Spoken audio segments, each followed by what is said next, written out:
ओम नमो भगवते वासुदेवाय। भागवत पुराण दशम स्कंद 43वां अध्याय।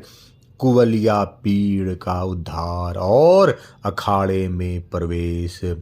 श्री सुखदेव जी कहते हैं, काम क्रोध आदि शत्रुओं को पराजित करने वाले परीक्षित, अब श्री कृष्ण और बलराम भी स्नान आदि नित्य कर्म से निवृत्त हो दंगल के अनुरूप नगाड़े की ध्वनि सुनकर रंग भूमि देखने के लिए चल पड़े।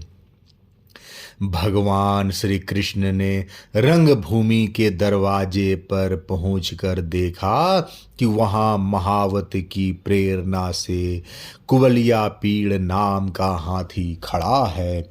तब भगवान श्री कृष्ण ने अपनी कमर कस ली और घुंघराली अलके समेट ली तथा मेघ के समान गंभीर वाणी से महावत को ललकार कर कहा, महावत, ओ महावत, हम दोनों को रास्ता दे, हमारे मार्ग से हट जा।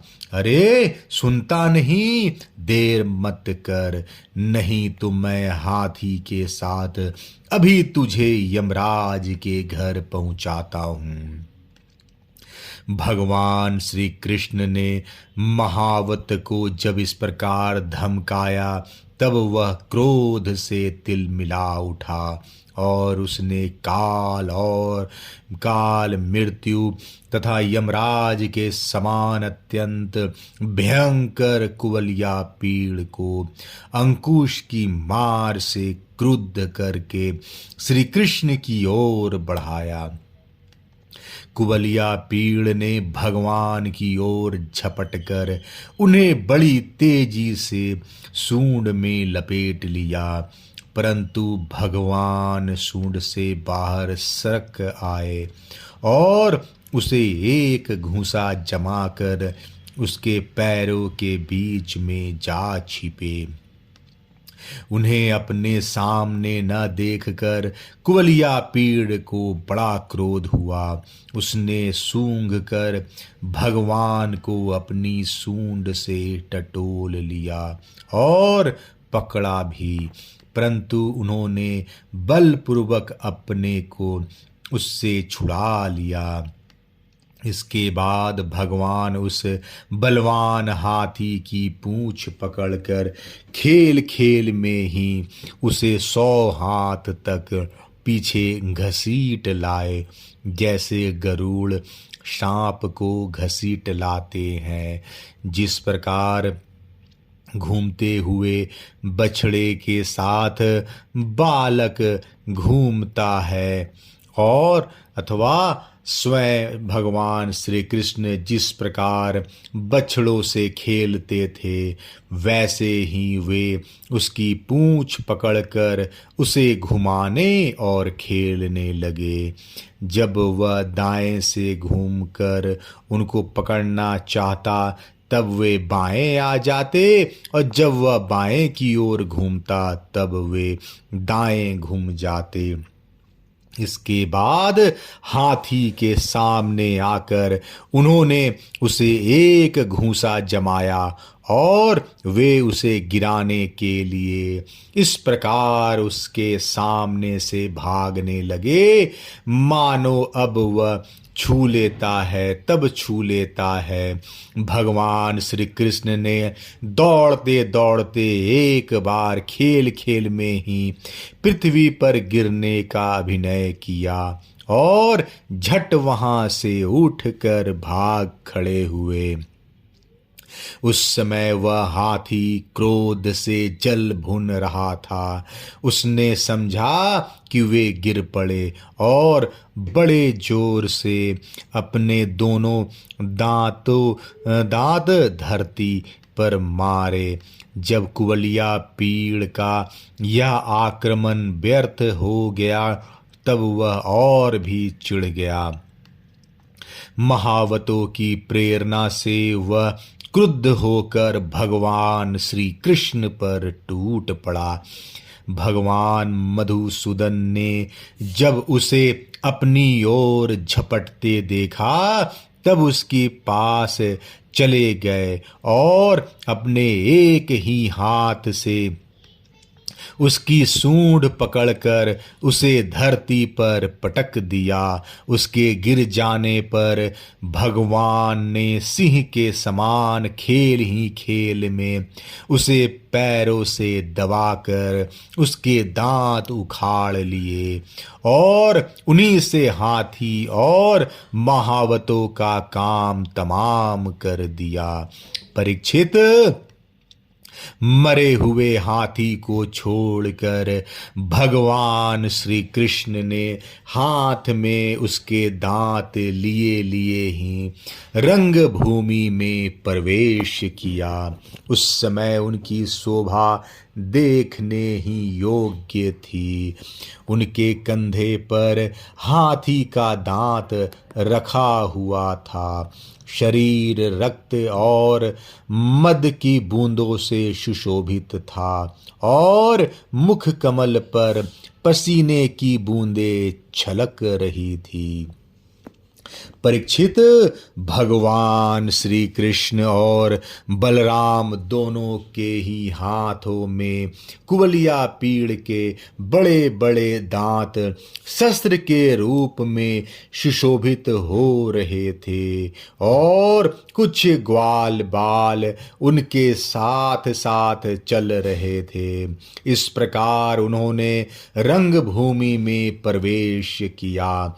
जिस समय भगवान श्री कृष्ण बलराम जी के साथ रंग भूमि में पधारे, उस समय वे पहलवानों को वज्र कठोर शरीर, साधारण मनुष्यों को नर रत्न, स्त्रियों को मूर्तिमान कामदेव, गोपों को स्वजन, दुष्ट राजाओं को दंड देने वाला शासक, माता पिता के समान बड़े बूढ़ों को शिशु, कंस को मृत्यु, अज्ञानियों को विराट, योगियों को परम तत्व और भक्त शिरोमणि विष्णु वंशियों को अपने इष्ट देव जान पड़े।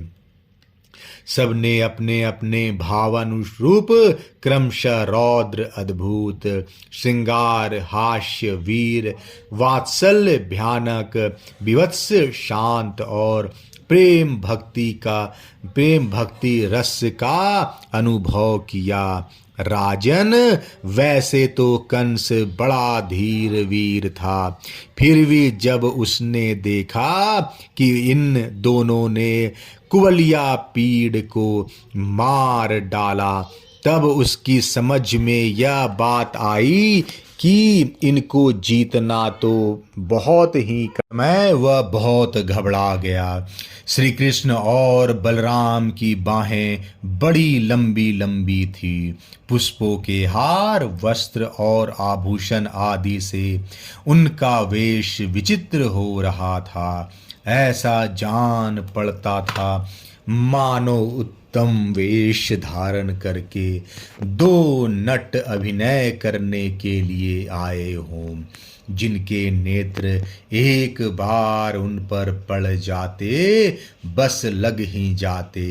यही नहीं, वे अपनी कांति से उसका मन भी चुरा लेते।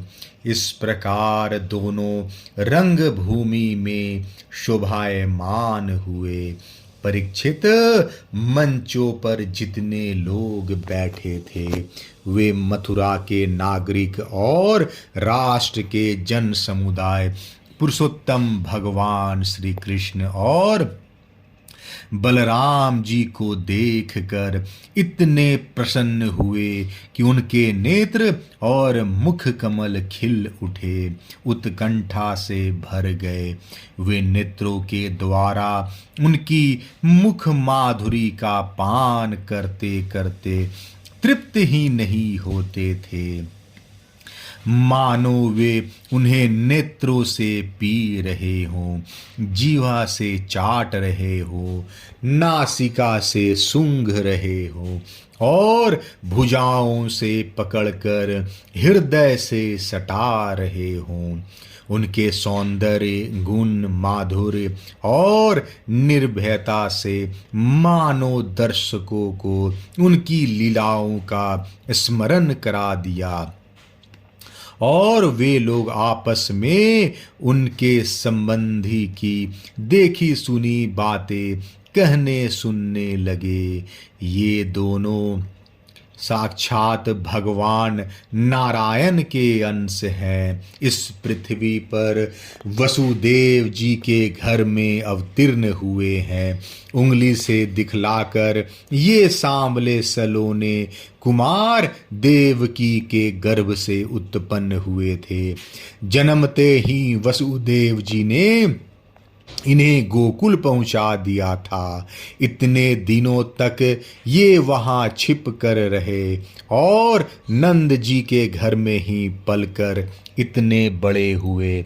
इन्होंने ही पूतना, तृणावर्त, शंखचूड़, केशी और धेनुका आदि तथा और भी दुष्ट दैत्यों का वध तथा यमलार्जुन का उद्धार किया है।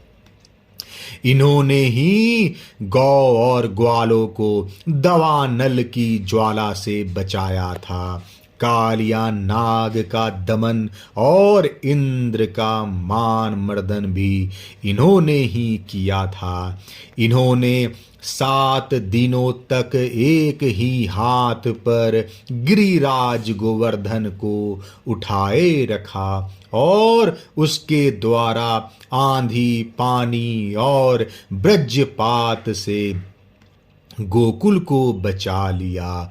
गोपियां इनकी मंद मंद मुस्कान, मधुर चितवन और सर्वदा एक रस प्रसन्न रहने वाले मुखार बिंद के दर्शन से आनंदित रहती थी और अनायास ही सब प्रकार के तापों से मुक्त हो जाती थी।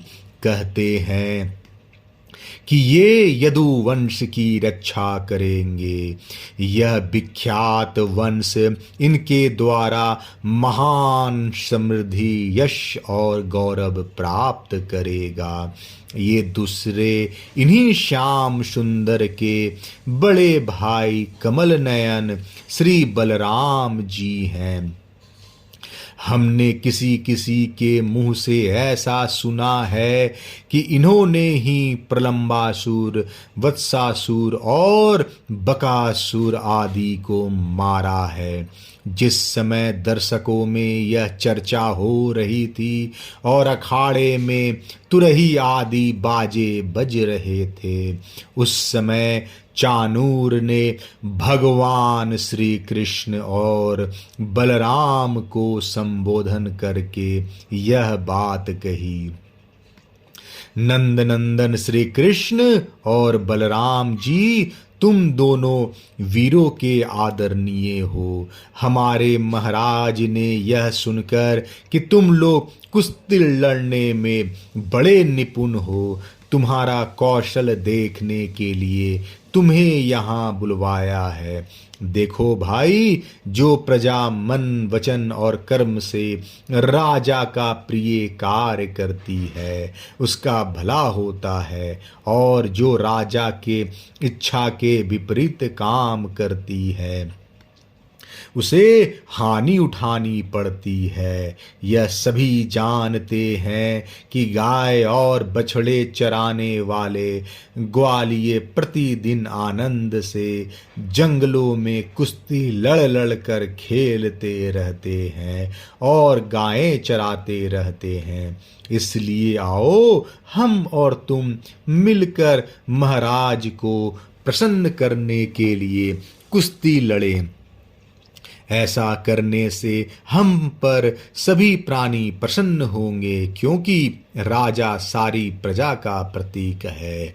परीक्षित, भगवान श्री कृष्ण तो चाहते ही थे कि इनसे दो दो हाथ करे, इसलिए उन्होंने चाणूर की बात सुनकर उसका अनुमोदन किया और देश काल के अनुसार यह बात कही।